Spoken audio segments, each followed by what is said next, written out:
बिहार में विधानसभा चुनाव को लेकर प्रचार प्रसार चल रहा है। राहुल गांधी ने वहां वोट चोरी का आरोप लगाते हुए वोट अधिकार यात्रा निकाली। उस यात्रा के बीच कहीं सी मंच से किसी युवक ने माननीय नरेंद्र मोदी जी की मां के लिए कुछ अपशब्द कहे, तो उस पर क्या कहना चाहेंगे? जिसने कहा है उसकी खाल खींच ली जाए। हम कह रहे प्रधानमंत्री की माता को जिसने भी ऐसी बात कही उसकी खाल खींच लो, खाल खींच लो। क्योंकि इसलिए खाल नहीं खींची जाएगी कि वो भाजपाई था जिसने कहा है, लेकिन खाल इसलिए नहीं खींचोगे कि वो बोलने वाला भारतीय जनता पार्टी का आदमी है। नमस्कार, मैं हूं ताराचंद यादव। आप सभी का हमारे चैनल में बहुत बहुत स्वागत है। आज हम बात करेंगे ऐसे नेता की जिन्होंने पेश की है हिंदू मुस्लिम एकता की मिसाल। नाम है मसूद आलम खां, जो सपा के राष्ट्रीय सचिव हैं, पूर्व ब्लॉक प्रमुख, पूर्व विधानसभा लोकसभा प्रत्याशी भी रह चुके हैं। मसूद आलम खां जो विगत 18 वर्षों से शिव भक्त कांवरियों के लिए लगाते हैं प्रेम का पांडाल। दीपावली, रक्षाबंधन, होली जैसे पर्वों पर हिंदू महिलाओं, बहनों और बेटियों को देते हैं विशेष उपहार। हर जरूरतमंद की पूरी करते हैं जरूरत।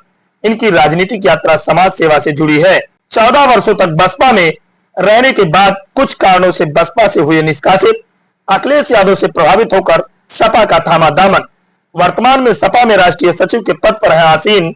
अखिलेश यादव के माने जाते हैं करीबी। विभिन्न सवालों को लेकर बातचीत के लिए हमारे साथ उपस्थित है मसूद आलम खां। देखे पूरा वीडियो। आज इस वीडियो में हमारे साथ बातचीत करने के लिए उपस्थित हैं मसूद आलम खां, राष्ट्रीय सचिव समाजवादी पार्टी, पूर्व लोकसभा प्रत्याशी। मैं उनके व्यक्तिगत जीवन और राजनीतिक जीवन को लेकर कुछ सवालों के साथ उपस्थित हुआ हूं। तो सबसे पहले आपका हमारे चैनल में बहुत बहुत स्वागत है। बहुत बहुत धन्यवाद आपको। सवालों का सिलसिला शुरू करें तो सबसे पहला सवाल आपसे होगा, राजनीति में आने से पहले क्या करते थे आप? शिक्षा कहां तक हासिल की? देखिए, हम जब शिक्षा ले ही रहे थे, जब मैं ग्रेजुएशन कर रहा था, उसी टाइम मैं राजनीति में आ गया।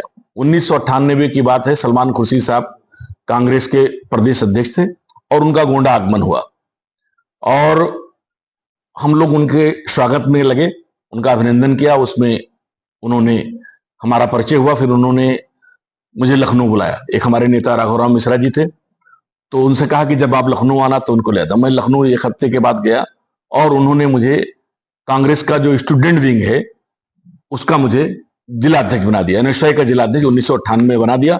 तो इसलिए मैं सीधे छात्र राजनीति से सीधे राजनीति में आ गया। सबसे पहला चुनाव आप कौन सा लड़े और परिणाम उसके क्या रहे? देखिए, सबसे पहला मैं 2005 में ब्लॉक प्रमुखी का चुनाव लड़ा और वो चुनाव में जीता। बसपा पार्टी से आप 2020 में निष्कासित हुए। मैं क्या कारण थे जिससे पार्टी से निकाला गया आपको? देखिए, कई वर्षों तक आप बसपा में 14 साल रहे। हम 14 साल बहुजन समाज पार्टी में रहे। तो बीएसपी में हम 14 साल रहे और मान्यवर कांसीराम साहब के आइडियोलॉजी से प्रभावित होकर के हम बसपा में ज्वाइन किया था। कांग्रेस जब मैंने ज्वाइन किया तब मेरी कोई सोच नहीं थी राजनीति क्या होती है, कैसे होती है। वो तो सलमान साहब ने बुलाया और हमने ज्वाइन कर लिया। लेकिन जब कांग्रेस के बाद बसपा ज्वाइन किया तब हमने माननीय कांसीराम साहब के आइडियोलॉजी को, उनके जो दलित, गरीब, कमजोर, पिछड़े की जो राजनीति थी उसके उत्थान के लिए जो सामाजिक न्याय की लड़ाई थी, उस लड़ाई में हम साथ होकर के उनके साथ आए। 2020 तक तो कांसीराम साहब बहुत पहले उनकी मृत्यु हो गई, बहन जी के हाथ में कमान आ गया, तो बहुत सारी कमियां पार्टी में होने लगी। किसान आंदोलन दिल्ली में चल रहा था और 20 दिन किसान लोग वहां बैठे हुए थे दिल्ली के बॉर्डर पर या अन्य प्रदेशों के बॉर्डर जो दिल्ली से मिलते हैं। देखिए, हम लोग भी किसान हैं, चाहे छोटे हैं चाहे बड़े हैं, चाहे कोई भी हो। हमारे इस जिले का 95% लोग किसान हैं, चाहे वो खुद एक बिस्वा करते हो, चाहे 10 बीघे करते हो, चाहे कोई बटाई पे काम करते हो। तो हमने भी सोचा कि नहीं, अब कम से कम उन्होंने आह्वान किया है कि सारे लोग, देशवासी एक दिन का हमारे लिए उपवास रखें, मतलब किसानों के लिए उपवास रखें। तो हमने कुछ 10-15 लोगों के साथ हम उपवास पर बैठ गए। हम और पूर्व विधायक रमेश गौतम जी वगैरह ये लोग बैठ गए। सुबह अखबार में खबर छपी कि बसपा के लोगों ने भी किसान यूनियन का या किसान नेताओं का साथ दिया है और धरने पर बैठे। वो खबर मंडल कोऑर्डिनेटर जो बसपा के होते हैं उन तक गई और उनसे होते हुए बहन जी तक गई। मुझे फोन आया कोऑर्डिनेटर्स का कि आपने जब मायावती जी ने सपोर्ट नहीं किया है किसानों का, तो आप कैसे सपोर्ट कर दिए? तो मैंने कहा मैंने इसलिए सपोर्ट कर दिया कि हम एक किसान के बेटे हैं और ये मेरा एक भावनात्मक मेरा जुड़ाव है धरती से, इस धरती माँ से और उसके अनाज से, उसकी खान। जाहिर सी बात यह है, तो कम से कम उसके लिए जो लड़ाई लड़ रहा है तो ये मेरा कर्तव्य बनता था। तो उन्होंने कहा नहीं, आपने पार्टी की अवहेलना की है, आपने उल्लंघन किया है पार्टी के नियमों का या उनकी अनुशासनहीनता की है। खैर 2-4 घंटे के बाद जिला अध्यक्ष गोंडा की तरफ से एक लेटर जारी होता है और हमें और पूर्व विधायक श्री रमेश गौतम जी को पार्टी से बाहर कर दिया जाता है। बस बसपा से निकालने का यही कारण रहा।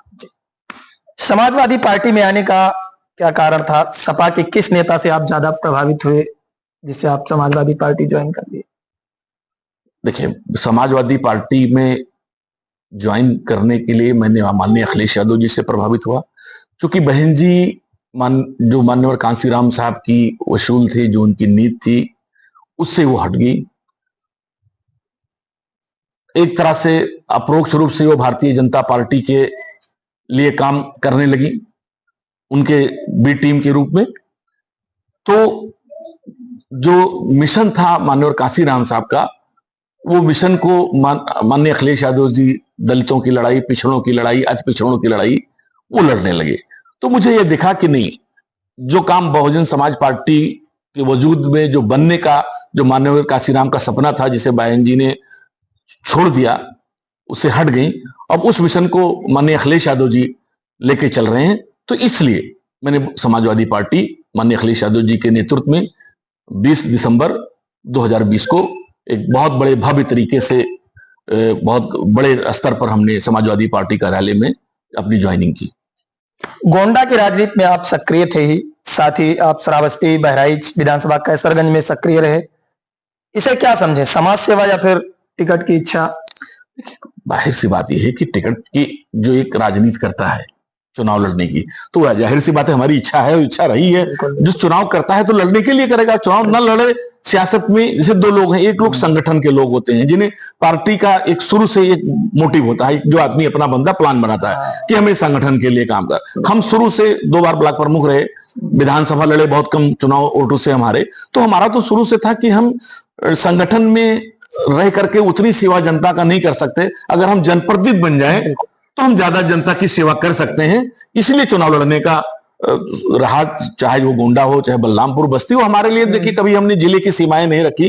अभी मैं एक बात स्पष्ट तौर से मैं कह रहा हूं, आज भी कह रहा हूं कि इस गोंडा जनपद, बलरामपुर, श्रावस्ती, देवी और बहराइच में कि हो सकता है हम लोगों की खुशियों में न पहुंच पा रहे हों, समय कम होने की वजह से, व्यस्तताओं के कारण से, लेकिन जब उन पर जुल्म होगा, जुल्म पर ज्यादती होगी, जब उन पर अत्याचार होगा और वो परेशान होंगे, तो मसूद खां पहुंच करके दिखाया है उन्होंने।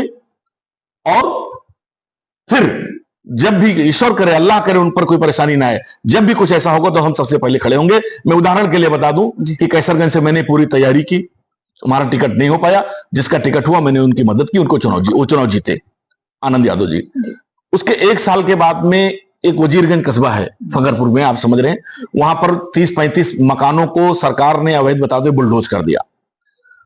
15 दिन तक वहां पर कोई पार्टी का कोई नेता नहीं गया उनका दुख सुनने, उनका करने। हम तक जानकारी आई, सबसे पहले हम पहुंचे, हमने अधिकारियों से बात की कि भाई क्यों आपने किया और इनको क्या मिल सकता है। जिले के अधिकारियों से बात किया, तहसील के अधिकारियों से बात किया और आगे जिन लोगों का गिराया जाना था उन पर अंकुश लगवाया। प्लस उन जितने लोग प्रभावित लोग थे उनको सबको पर्याप्त मात्रा में जो जरूरत के सामानें थी, हमने 2 दिन के बाद पूरी गाड़ी लोड करा के उनको भेजी। जाहिर सी बात है, चुनाव हो चुका था, हम तो वहां से एमएलए भी पार्टी का अपने हमारे चुन गया था, तो इसलिए नहीं था। हमने ये कहा लोगों से कि जब आपको कहीं पर आप परेशान होंगे, आपका उत्पीड़न होगा, तो मसूद खां आपके साथ खड़े रहेंगे। वही कैसरगंज से जुड़ा ही सवाल कि आपको 2022 के विधानसभा चुनाव में टिकट दिया गया समाजवादी पार्टी से, उसके बाद टिकट कुछ दिन बाद काट भी दिया गया। क्या कारण थे वो टिकट कटने के? ठीक है, ये कारण स्थानीय नेताओं की वहां पर, ठीक है, उन्हें कुछ लोगों को ये नहीं पसंद है कि एक जैसे नहीं कि एक बरगद नहीं चाहता कि कोई दूसरा पेड़ उगे, जैसे बरगद नहीं चाहता कि उसके पीछे कोई पौधा उगे, लेकिन ये कुदरत का निजाम है। बीज खेत में आप बोते हैं, मिट्टी डाल देते हैं, लेकिन इतना सा बीज इतनी मजबूत मिट्टी को फाड़ करके वो बाहर आता है और उग के एक बहुत बड़ा पौधा बनता है।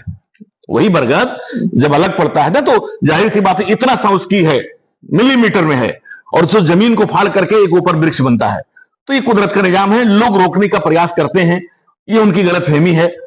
उनको सियासत अपनी करनी चाहिए, हमें अपनी सेवा भाव करने का मौका देना चाहिए, हमें अपने लोगों की खिदमत, समाज की खिदमत करने का मौका देना चाहिए। तो बस यही चीज थी।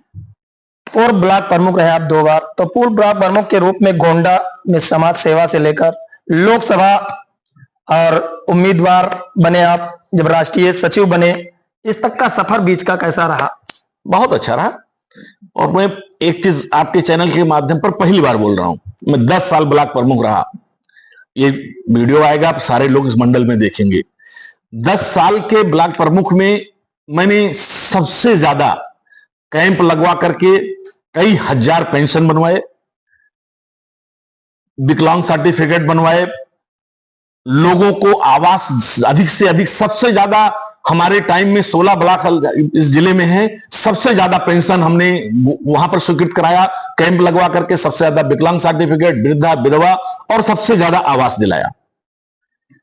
जो सबसे बड़ी बात मैं कहना जा रहा हूं कि 10 साल के ब्लॉक प्रमुखी में कोई प्रधान, कोई लाभार्थी ये साबित कर दे, इंदिरा आवास, पेंशन, लोनिंग, बोरिंग, जो भी योजनाएं ब्लॉक से चल रही थी, कि ब्लॉक प्रमुख मसूद खान ने 10 रुपये रिश्वत लिया हो, किसी इंदिरा आवास में, प्रधानमंत्री आवास में, मुख्यमंत्री आवास में, किसी लोनिंग में, किसी बोरिंग में, किसी पेंशन में, अगर 10 रुपये का मैंने 10 साल में किसी एक प्रधान का, किसी लाभार्थी का 10 रुपये लिया हो, तो हम सियासत छोड़ देंगे। ये आपके मंच पे, आपके चैनल पे कह रहा हूं, ये मैंने करके दिखाया है। अभी तो हाल ही में विधानसभा चुनाव आने वाला है 2022 और 2027 का, तो चुनाव में सपा भाजपा को चुनौती देगी। पीडीए पिछड़ा दलित अल्पसंख्यक फार्मूले को जमीन पर लागू करने की क्या योजना है? बिल्कुल, जो 2024 में समाजवादी पार्टी ने जो पिछड़ा दलित अल्पसंख्यक और पीड़ित के लिए, मैं अपर कास्ट के भी पीड़ित को कह रहा हूं, आज की तारीख में सबसे ज्यादा पीड़ित तो दलित पिछड़े को तो सरकार पर परेशान कर रही है। दलित पिछड़े अल्पसंख्यक को तो सरकार परेशान करती है, सिस्टम परेशान कर रहा है, थाना परेशान कर रहा है, तहसील परेशान कर रहा है, उनका उत्पीड़न कर रहा है। जो अपर कास्ट के लोग हैं वो इसलिए पीड़ित हैं कि उनके सारे बच्चे बेरोजगार हैं। मैंने क्या कहा कि जो पीडीए को तो सरकार और सिस्टम परेशान करती है, जानबूझकर उनके ऊपर अत्याचार करती है, लेकिन जो अपर कास्ट का हमारा भाई है, बच्चा है, जो नौजवान है, बेरोजगार है, वो जाहिर सी बात है शिक्षा उनमें से ज्यादा है, तो ज्यादा शिक्षा है तो सबसे ज्यादा बेरोजगार वो लोग हैं। आज एबीपी किसकी, आरएसएस और भारतीय जनता पार्टी की विंग है। कौन लाठी चला रहा है? किसने लाठी चलाई? जाहिर सी बात है उनके लोग उनसे विद्रोह कर रहे हैं, भारतीय जनता पार्टी से उनका विंग विद्रोह कर रहा है कि आप असफल हो गए, आप रोजगार नहीं दे पा रहे, नौकरी नहीं दे पा रहे हैं। तो जाहिर सी बात है कि 2027 में दलित पिछड़ा अल्पसंख्यक तो ही है, यहाँ पर कास्ट में भी जितनी बेरोजगारी और जितना उनको है, वो लोग भी समाजवादी पार्टी के साथ खड़े होंगे। राष्ट्रीय सचिव के रूप में आप जिम्मेदारियां निभा रहे हैं, हाँ, क्या पार्टी को राष्ट्रीय स्तर पर मजबूत करने के लिए क्या योजना है आपकी? देखिए, हम लोग को जो जिम्मेदारी अभी पहले है, 2027 में सपा की सरकार बनानी है। जिस दिन सपा की सरकार बन जाएगी, राष्ट्रीय पार्टी बनने में कोई नहीं रोक पाएगा। हमें 4% और अन्य प्रदेशों के, जो 4 प्रदेशों का एक क्राइटेरिया है जो चुनाव आयोग का, तो उससे हमें अगल बगल के सारे प्रदेशों में तुरंत मिल जाएंगे। तो हम लोगों का लक्ष्य, अभी हम बहराइच से होके आए हैं, श्रावस्ती, बलरामपुर, आप देखते हैं हम तो चलते रहते हैं। हम तो किसी एक विधानसभा, एक लोकसभा, एक जिले तक हमारा नहीं रहता। हर व्यक्ति के आवाज में जिसको जहां जरूरत होती है या मुझे महसूस होती है, हमारी गाड़ी तो चलती रहती है। सबके गाड़ियों के टायर 1 साल चलते हैं, हमारे 6 महीने में टायर बदल जाते हैं हमारी गाड़ियों के। ठीक है, हमारी गाड़ियों के 6 महीने में टायर बदल जाते हैं।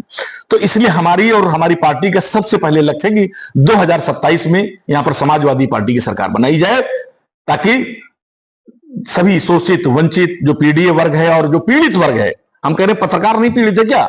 आप भी सरकार के खिलाफ लोग बोलते हैं तुरंत उनको क्या होता है, उनको भी जेल भेज दिया जाता है।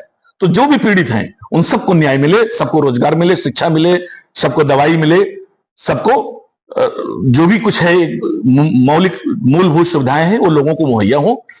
तो इसलिए सबसे पहला लक्ष्य है कि समाजवादी पार्टी की 2027 में सरकार बनाई जाए। आप विगत 18 वर्षों से कजरी तीज पर्व जो है बहुत भव्य तरीके से पड़ता है अपने जनपद में। हाँ। तो विगत 18 वर्षों से इस पर्व पर शिवभक्त कांवरियों के लिए प्रेम का पंडाल लगाते हैं। हाँ, लगा तथा 37 किलोमीटर सड़क आपने बनवाई। हाँ, हाँ। तो निर्माण कराया, क्या उद्देश्य था उसका? देखिए 2011 की बात है, मैं उस वक्त बहुजन समाज पार्टी में था, तो ब्लॉक प्रमुख भी था और विधानसभा की तैयारी कर रहा था। बालपुर का हमारे यहाँ पर ये जो मंडल में और जिले में, मतलब इतनी बड़ा प्रयागराज के बाद अगर दूसरी भीड़ कोई होती है इस प्रदेश में धार्मिक एक दिनों में, तो वो कजरी तीज के दिन होता है। या तो इलाहाबाद प्रयागराज में होता है, या तो यहाँ पृथ्वीनाथ मंदिर पे होता है और दुखरनाथ पे। तो 2011 में बालपुर का जो पुल टूट गया, तो यह कि जो दुखरनाथ के भी जितने भी हमारे श्रद्धालु हैं, कांवरिये हैं, वो सब लोग जाएंगे पृथ्वीनाथ पे जल चढ़ाएंगे। तो जाहिर सी बात है संख्या 10 लाख से ऊपर की थी। सड़क इतनी जर्जर थी, इतनी टूटी हुई थी कि चूंकि श्रद्धालु जो कांवरिये हैं हमारे, वो नंगे पैर चलते हैं। तो नंगे पैर चलने में यह था कि सड़क जो है अगर वो चलेंगे तो पैर जख्मी हो जाएंगे और उनके लहूलुहान हो जाएंगे। मैं उस क्षेत्र में चला तो तमाम हमारे हिंदू समाज के लोग और मिले हमसे, उस कहे कि मसूद भाई, हमने प्रयास किया डीएम से तो 10, 15, 20, 50 ट्राली ईंटा गिरा, लेकिन वो पर्याप्त 37 किलोमीटर में 10-50 ट्राली क्या होता है, कुछ नहीं। फिर लोगों ने कहा कि कैसे इसमें सब लोग जाएंगे, इसमें तो जख्मी हो जाएंगे, आप भी कुछ कीजिए। तो हमने 37 किलोमीटर जो सरजू जी से कर्नलगंज का रास्ता पृथ्वीनाथ मंदिर तक का है, अपने निजी वे से सैकड़ों ट्रैक्टर ट्राली लगाए, जेसीबी लगाया, रोलर लगाया, सारी सामग्री गिरा करके लगभग 10 दिन में मैंने 37 किलोमीटर रास्ता इतना अच्छा बना दिया कि किसी कांवरिये के पैर में कंकड़ ना गड़े। और ये जो है 18 साल, विगत 18 सालों से हम वहां पर एक पंडाल लगाते हैं। कजरी तीज के दिन हजारों पंडाल हमारा हिंदू भाई लगाता है पुण्य के लिए, लेकिन एक पंडाल पूरे इस प्रदेश में या मंडल में लगता है प्रेम के लिए। इसलिए कि इस जनपद का हमारा, इस मंडल का हमारा, हिंदू भाइयों का सबसे बड़ा पर्व जो हमारे जनपद का, कम से कम कह लीजिए गोंडा का, वो कजरी तीज का होता है, जिस दिन 10 लाख लोग इकट्ठा हों। तो हम ये दिखाने के लिए, भाईचारा और सद्भाव बनाने के लिए, रहने के लिए कि नहीं, हम आपके त्योहार में हमें भी खुशी है, तो हम भी कुछ फल फ्रूट लेकर के आपके लिए खड़े हैं। एक प्रेम का संदेश देने के लिए, भाईचारा का संदेश देने के लिए वो पंडाल हम लगाते हैं। बिहार में विधानसभा चुनाव को लेकर प्रचार प्रसार चल रहा है। राहुल गांधी ने वहां वोट चोरी का आरोप लगाते हुए वोट अधिकार यात्रा निकाली। उस यात्रा के बीच कहीं सी मंच से किसी युवक ने माननीय नरेंद्र मोदी जी की मां के लिए कुछ अपशब्द कहे, तो उस पर क्या कहना चाहेंगे? देखिए, मां के किसी के मां के लिए कहा जाए वो निंदनीय है, चाहे प्रधानमंत्री हो, चाहे एक मजदूर की मां हो। मां होती है, तो हमारे लिए प्रधानमंत्री की मां भी उतनी महत्वपूर्ण है जितना एक गरीब कमजोर मजदूर की मां है ना। तो किसी के मां के लिए कहा गया वो निंदनीय है। वो मंच पर जब गठबंधन के सारे नेता मंच छोड़ करके जा चुके थे, मंच का कार्यक्रम खत्म हो चुका था, कोई नेता नहीं था, तो माइक चालू था, एक व्यक्ति आया और उसने प्रधानमंत्री जी की मां के बारे में अपशब्द कहे, या प्रधानमंत्री जी के बारे में कहे, जो बहुत ही निंदनीय है। लेकिन वो व्यक्ति कौन है, सरकार ये क्यों नहीं खुलासा कर रही है कि वो व्यक्ति कौन है, किसका भेजा हुआ आदमी है। दूसरी चीज, मां के तमाम लोगों को गाली दी गई है, उसका राजनीतिक लाभ लेने के लिए भारतीय जनता पार्टी ने आज बिहार बंद किया। अरे भाई, गुजरात क्यों नहीं बंद कर रहे हो? गुजरात आप कह रहे हो, गुजरात भी बंद करो, बिहार आप बंद कर रहे हो। उससे पहले तमाम भारतीय जनता पार्टी के लोगों ने कितने लोगों की मां को गालियां दी हैं, किसको जर्सी गाय कहा है, किसी को 50 करोड़ का गर्लफ्रेंड कहा है, तमाम सारी चीजें की हैं। तो जिसकी भी माफी मांगने के लिए हमने कहा है कि वो तो वहां पर तो गठबंधन का कोई नेता नहीं था जिस टाइम कहा गया, और जिस टाइम दूसरी की मां को गाली दिया गया वो उसमें बड़े बड़े नेताओं और खुद प्रधानमंत्री जी भी ने बहुत ऐसी भाषा का इस्तेमाल किया जो निंदनीय थी। ठीक है, तो इसलिए इस पर राजनीति न की जाए, मां को राजनीति में किसी के नहीं लेना जाए, वो तो निंदनीय है, किसी की भी मां के लिए कुछ कहा गया हो, लेकिन इसे राजनीतिक मुद्दा ना बना करके जिसने कहा है उसके खाल खींच ली जाए, जिसने भी प्रधानमंत्री की खेल जाए, क्योंकि इसलिए खाल नहीं खींची जाएगी कि वो भाजपा ही था जिसने कहा है। हम कह रहे प्रधानमंत्री की माता को जिसने भी ऐसी बात कही उसकी खाल खींच लो, खाल खींच लो, लेकिन खाल इसलिए नहीं खींचोगे कि वो बोलने वाला भारतीय जनता पार्टी का आदमी है।